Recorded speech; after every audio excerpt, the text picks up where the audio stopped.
Good day guys, Marinians. I'm Italy. I'm the Cruz and we're here to discuss about Nepo babies, in short for nepotism.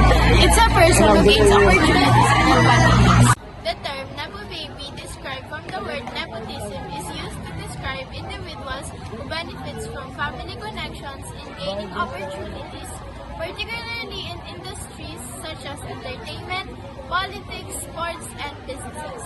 Question: how does nepotism affect equality and motivation among workers or students?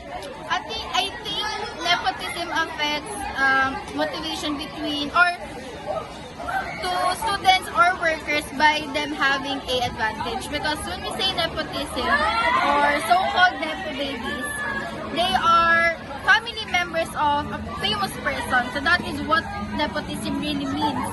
And of course, them having an advantage, it gives them more chances, opportunities other than people that doesn't have that kind of connection. Thank you. How does nepotism affect equality and motivation among students?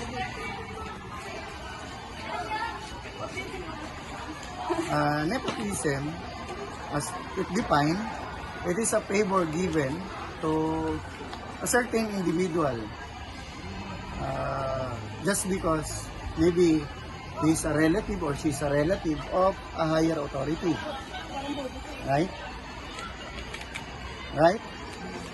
But in the field of studies, in the field of teaching, teacher and student, when it comes to a family bond, teachers must remain neutral.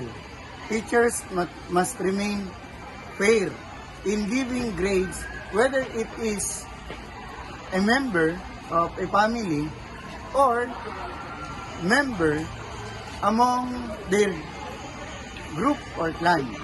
So teachers remain fair in giving grades to their students.